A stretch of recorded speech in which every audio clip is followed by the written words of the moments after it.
So far, we've been having A be our divider, and he's always been getting the $4 piece, which is what he's entitled to, but he can get so much more if he was not the divider. So for his sake and for our learning's sake, let's choose a new divider. So of course, this is done randomly. So let's say after the random choice, C is our new divider. So let's see what's changed now. A has not changed. He still has no preference over the kind of pizza he likes, and the pizza has not changed. It's still a fourth pepperoni, fourth mushroom, and half cheese.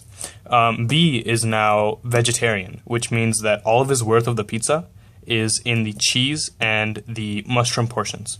So let's just draw their mini diagrams. A's has not changed. This is still $12. B's has changed. So we see that the pepperoni portion is worth 0 to him because he's vegetarian, and the mushroom portion and cheese portion are equal, but since there's double as much cheese, this is going to be $8 versus $4. So let's check. So 8 and 4 add up to 12, and 8 is double of 4, and that's because there's twice as much. Okay, and then C, we know the mini diagram from last time. So we see that pepperoni is $9, and mushrooms is $3. Adds up to 12, and 3 times 3 is 9. And this portion is 0. Okay, now that we have the mini diagrams, let's see how C will divide it. So here's a possible way he can divide it. So we see that this is a 90-degree angle right here. So let's take 40 degrees. Let's say this is the first cut where this is 40 degrees. Let's take another cut here where this is 40 degrees. This is not to scale, obviously. And this last piece has to be 10 degrees. So 40, 40, 10 adds up to 90. So here's the pieces. First piece, I'll outline in orange. It's from this cut and includes the entire cheese portion. So this orange. In blue, I'll draw the second piece. It's just this 40 degrees piece of pepperoni. And in black, I'll draw the last piece, which is the 10-degree piece of pepperoni and the entirety of the mushroom piece. So let's confirm that each piece is worth $4 to person C. So is the first piece, piece 1, worth $4?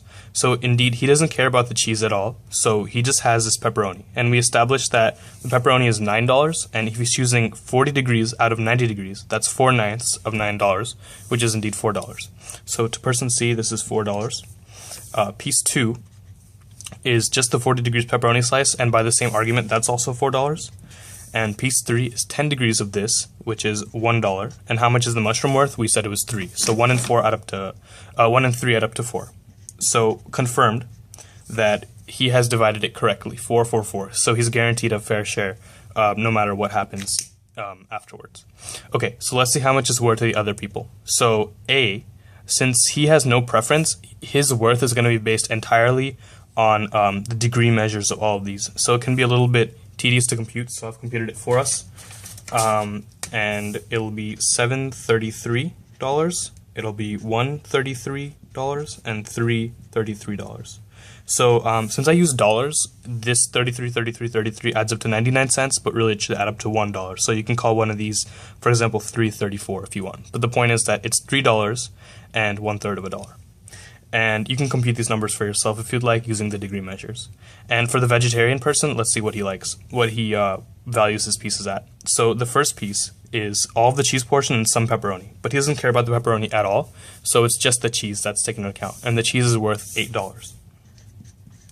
Piece number 2 is purely pepperoni, so he doesn't care about it at all. And just because they have to add up to 12, this will be $4. And we can also see that because piece number 3 includes all of the mushroom, which is $4, and some pepperoni, which is worthless to him. So it's going to be just the $4. So here's what we have. We have this table, and let's see how things are going to be valued. So if we make a list, person A has to list everything that's a fair share to him. And in this case, it's only piece 1, because pieces 2 and 3 are both under $4. Person B now lists what's a fair share to him. That's piece 1 and piece 3. So now, because person A can only list piece 1 as a fair share, he is automatically granted that piece. So he now gets this piece. And since person B, he has 1 and 3 as a fair share, but 1 is now taken, his only choice is to get piece 3, which is worth $4. See, he would have liked piece 1, but the way this game works out, it needs to ensure that everyone gets a fair share. And now person C, who is the unlucky one, if you want to look at it in that sense, is left with the last piece, piece 2, worth $4, which he knew he was going to get in the end, that much of pizza. So that's how it kind of works if the person dividing is not necessarily the no preference person. So in the next final video of 3-player divider selector, we'll be looking at some slight nuances.